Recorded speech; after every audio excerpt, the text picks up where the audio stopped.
friends, Heidi here from Rain Country. God is good all the time. And today I'm going to be showing you a layout of our property right here. Now, if you're new to our channel, we actually have another piece of property that's just a shy acre that's just up the road a little bit, and at this point we're not going to be doing anything, at least yet, homesteading related. There's just got to be a lot of stuff we have to do to get it ready if we're going to do anything out there. The most we plan on doing is putting in a couple of fruit trees, and then maybe down the road that would be a good area for us to have honeybees, but we've got a lot of stuff to do to it before we even go that far.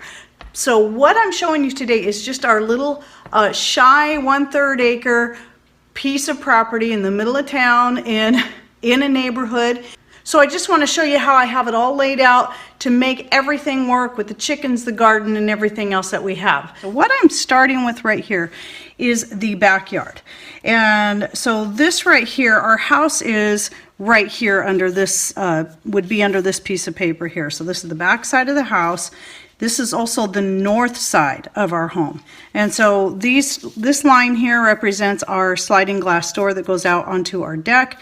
And then this would be the back door. And then over this way, what you have is the walkway that comes up between our house, because our house extends over this way, and the 1,200 square foot shop, in where we have our solar panels. So that's what all these represent. And then back here, this would be the hedgerow between our backyard and the neighbor's backyard. And so right here is where some of our firewood gets stored, the chopped firewood. This here is our little power room, and also where we filter the rainwater that we collect. So we've got a battery bank here, solar power breaker boxes and all that kind of stuff will go along actually these 3 walls. And then there's a little door here, and then this covered area is for miscellaneous things.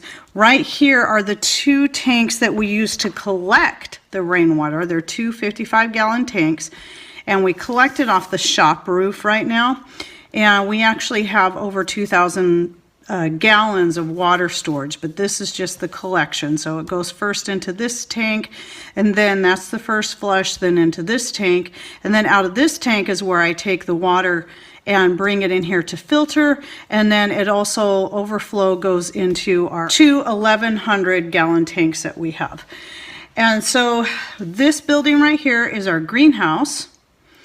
And then this little spot here is just this little area between the deck and the greenhouse, and this is actually where I first started gardening. And at the time, I mean, besides in the greenhouse, when I decided to really get serious in the gardening, I started here and with pots on my deck.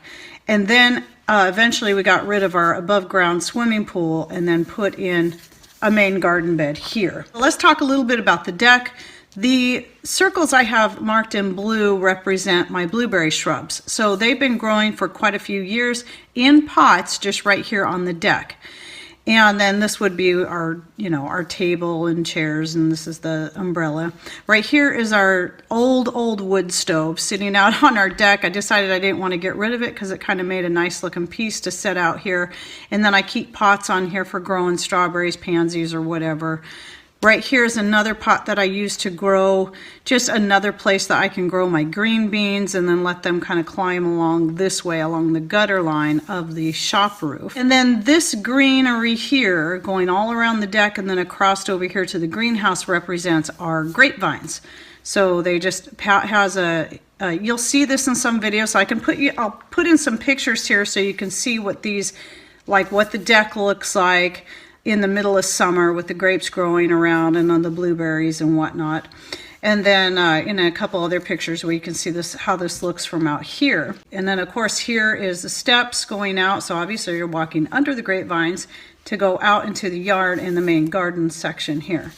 Now this area here, we can't do anything here for 2 reasons. One, this area right here, right across here, stays shaded all year round because this is again the north side, and so the house casts a shadow here even all through summer. So there's not much we can do right here, Plus we have our septic tank and drain field. And so that takes up these areas here. That's what those two circles represent. So we can't do anything with that area. So it just stays open. And then coming back around over here, we've got, this is normally where we would have some of our firewood stored. Split firewood. We don't have any there now. We just have our racks there because Patrick's going to finish adding to the top of that fence to create a taller fence between us and the neighbors, just to give us both privacy. We have good neighbors, but still, we want to keep good neighbors by having tall fences. Right here is the chicken yard. This is the playhouse, and under the playhouse is an elevated playhouse that Patrick built for the kids when they were little bitty, and then underneath the playhouse is where the chicken coop is. And then right here is where I used to grow potatoes here. I still do, but I stick to just growing them on this side because this way is east. Because of how tall this structure is here, this area right here stays shaded most of the time. It gets a little bit of sun in the middle of summer. So my squash, beans, and peas do not as great on this side. So this side here is where I like to grow the squash. And I'll put in a few beans along there. And then here I'll still let potatoes grow because potatoes don't mind having limited sun. Okay, and then right here is the main garden bed, at least that's what I call it. Ever since we put this garden in, this section here has been reserved for medicinal herbs. I've since expanded that out where the medicinal herbs also come across here. And then here's where I grow my tomatillos. Now, because of the size of the marshmallow plants, they get up to 10 feet tall. I'm taking one by one, been digging up my marshmallow plants out of here and using the roots, and then allowing them. I started some new plants here last year, so I'm going to let them grow here. So that way, because north is that way again, and sunflowers, I also grow sunflowers back here. Anything that's really tall grows on this side of the main garden so it doesn't shade out any of the smaller plants. And so these yellow lines right here represent where I plan on growing corn. And I'm actually going to try a sweet corn this year.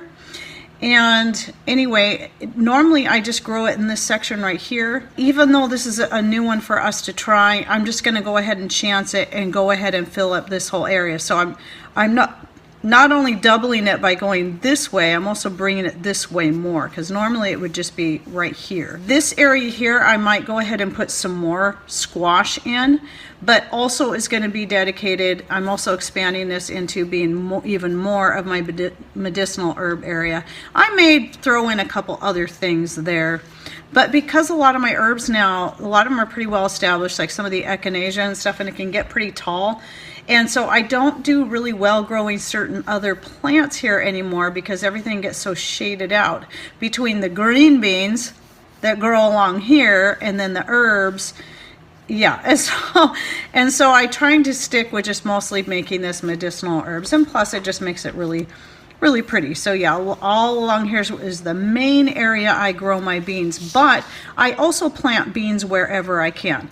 So coming back over here, right here is still the last fruit tree that we still have in a pot, and that's one of our plum trees. This is probably going to be one of the trees we take out to the property because we already have a plum tree put in the ground here at the house. Any trees that I've ever had in pots, I used to have a peach tree here. I'd plant beans in the pot, and then the beans would climb up along on the tree, and then I could pick beans off the tree as well. Here is a blackberry shrub. This is a thornless, another plant that I would like to move out to the property if we can get that, if we can even get that dug up. This right here is a little shelf where I grow a lot of my lettuces. I prefer to grow most of my lettuces high up and on a shelf. They do best that way. It's easy for me to harvest them, and I don't have as many issues with slugs eating up my lettuce plants when I do it this way. And and also because this area here by around midsummer ends up being pretty shaded out by the grapevines growing around the deck, and then the blackberry shrubs. Lettuces don't mind getting quite a bit of shade, so this is a good area for those. This little section right here is where the rainwater we have underground. We've got a pump here in the greenhouse, and we can pump the water up through here, so I have a hose that is really long that I can use to water all around here. I can take it around and water my west herb garden. I could even take it around this way and water the front yard garden as well. This circle here, that's just our fire pit. So the greenhouse is reserved for growing 3 main things: peppers, my tomatoes, and my cucumbers. All of these things I find do best in the greenhouse here. I do still try periodically to grow them outside, but none of them ever do great. I can get some things off of them, but it's just, you know, we're just too cold and damp here through the year, and we have such a short growing season. We're moving around to the front of the house. So right here, so you've got our little side yard there. Okay, so it would go this way.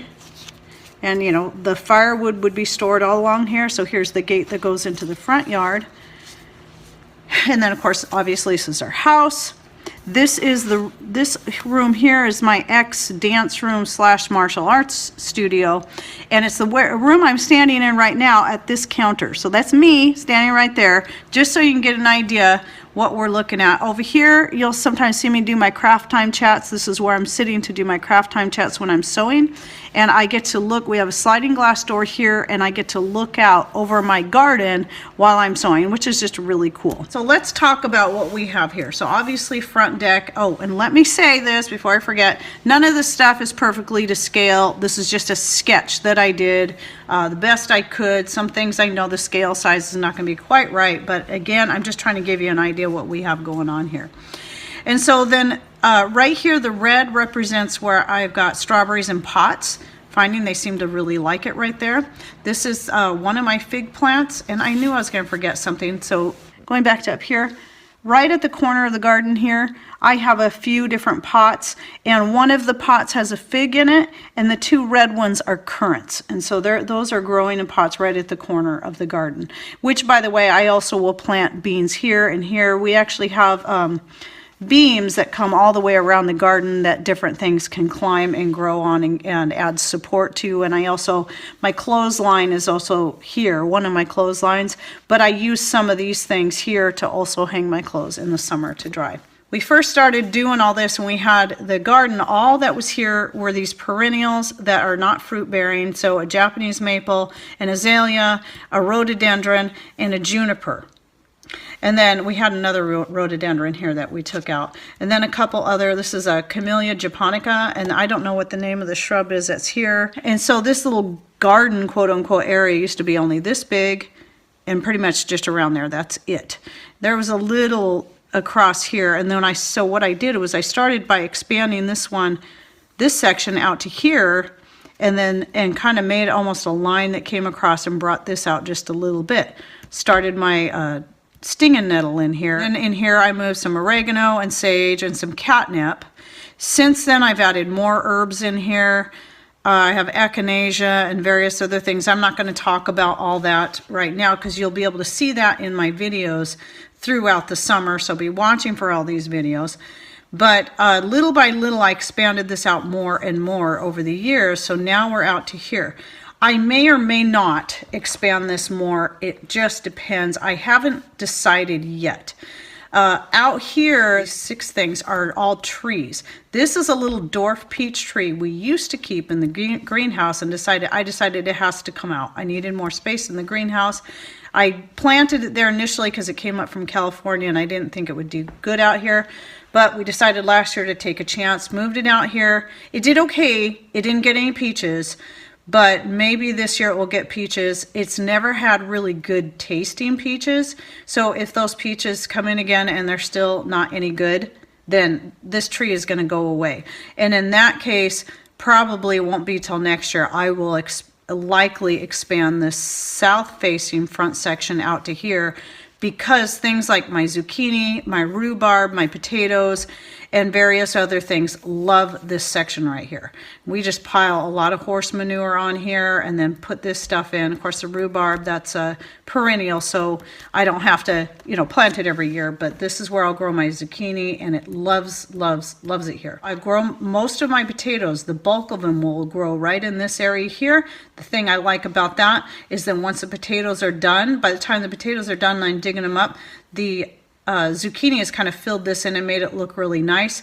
And then what I do is I transplant herbs in here, usually amaranth, because that's going to help feed the soil and replenish it. But this year I'm probably going to do some more calendula here. I grow calendula all over the place, here, in the back, and you know, wherever I can, but I might do some more here. I like the colors it adds, and I use a lot of calendula through the year. And I may even consider putting another lavender plant somewhere here. I do have some other perennial herbs growing here, like a feverfew, and oh, that's right, I have a lilac over here now too. So these other trees, this is another peach tree. This one's much bigger. We've got a couple peaches out of it over the years, and both of them were incredibly tasty, but we're still really waiting for this to take off. It was the one that used to be in the pot back here a few years ago, and then we moved it out here. We actually have a video of doing that. And then this was the plum tree that was back here. We still have a plum tree back over there in a pot, and we moved it out over here last year. And then we bought 3 new trees. We got 2 different cherry trees, a Stella and a Bing, and then this is a pineapple quince right here. So this is our little mini orchard in our front yard. Okay, and so then moving over, so this is my little narrow south-facing herb garden. Just so you understand, at one time there was a 2-car garage here that was about right in here, and then we expanded back in 95, I think it was 96. We expanded this out to make this room even bigger for my dance and martial arts classes. Of course, now it's everything else. I have a video just on this room if you're curious about it and what we've done to change it up, and I'll go ahead and link that in the description box down below in case you're interested. So anyway, around here it's going to be more calendula. This is where one of my valerians are. I have another valerian and 2 more valerian in the back. This is a currant, and this is a rose. And then mostly everything else in here is going to be thyme and rosemary, because I'm finding the thyme and rosemary are really loving it here. I had 4 marshmallow plants here and decided I didn't want them growing there anymore. Dug all those up, took all that marshmallow root and dried it up and using it in various things. And so then we come around the corner to the west side of the house and this big room, and we have 2 more fruit trees. These are our apple trees. This is a young one. We had it in pot for years, and finally last year got it in the ground, so I think we still got a nice little amount of apples off it. I'm thinking this year we should probably see a pretty good harvest. And this is our main apple tree that we've had since we moved into this place.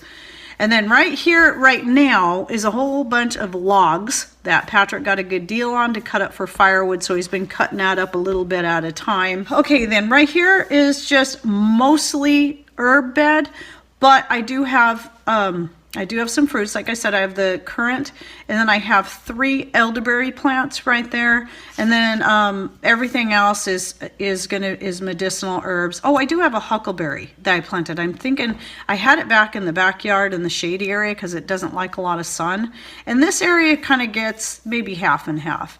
And so I moved it over here, and I'm finding it's liking it a lot better. So it seems to like to have at least a little bit of sun. So we'll see how that does this year. But anyway, I have sage, oregano, peppermint, mojito mint, lemon balm. I'm going to be forgetting stuff. I have echinacea here, echinacea over here too, echinacea over here. I try to grow that everywhere as well. Oh, let's see, catnip, feverfew, just all kinds of goodies that I just cram in here. Horseradish, everything I can grow in here, I grow. And this is about as far out as I can go with this and still have a pathway to walk between the apple trees and the lumber. And if I was to go out farther, we have another little parking area here, which is usually where Pat keeps his dump truck and equipment trailer with the backhoe on it. And so then we just have this little open corner of yard here. We want to leave it open right now. We could put an apple or another fruit tree here if we wanted to, but we want to leave this open because sometimes we end up having to use it, like when we have family get-togethers here. We try to move all our vehicles in here, so there's room back here for family and friends to park when they come over. Okay, well that's kind of long because I'm trying to show you everything, give you an idea of the layout. Again, didn't tell you all the details. Be watching for that. You can also go back to some of my videos from last year or even the summer before just to see if you just type in garden 2019 or garden 2018. I try to label them that so they're easy to go back and look at so you can see what different changes and stuff we've made over the years. I usually, when I shoot my videos, I'll break them down. So I might have a video that's just on the deck garden and a video that's just on our greenhouse and maybe 2 or 3 just on the main garden section. And same thing with these ones here. Otherwise, the videos end up being super long if I try to do a full tour. And even when breaking them down, I still tend to miss some of the different things I have growing. So I just wanted to give you an idea of the layout, especially if you're new, so you can see how we make it all work. We try to do things as upward as possible. There's still some other things I'd eventually like to add to get more upward garden going, but we do pretty good on our little space here. And as you can see, most of it, a good portion of what we have here on the property on this, it's not even a full 1/3 acre. Good portion of what we have is house and shop and chicken yards and firewood storage and lumber storage and oh my goodness, and deck. But we do try to make the most out of our decks by growing our plants and stuff on there as well, just so long as we don't have so many that we can't move across it and just have a barbecue out there. So anyway, be watching for more videos to come. By the time you're seeing this one, because I'm not going to try to make this one more up to date, this one will be 3 weeks out from the time that I'm shooting it, but by the time you're seeing this one, I will have started my tomato plants and pepper plants in the house. If I did end up doing a video on it, I'll go ahead and link that down below, and then from that point on, all my videos will be in sync with the time within 2 days of the day that I shot it, instead of being 3 weeks out, so that you can kind of stay tuned to where we're at, because we're here at the Pacific Northwest and we're in the wettest part literally of Pacific Northwest. We get 2 to 3 times the amount of rain that Seattle gets, and so people that live in wet areas like we do it and in more northern climates might really want to know how and when we do things, when we plant our stuff. I hope you enjoyed this video, and don't forget to check out the other garden videos that will be coming. And if you want a sneak peek of what it's probably going to look like this year, then you can see their videos from last year. All right, thanks for watching. Take care and God bless.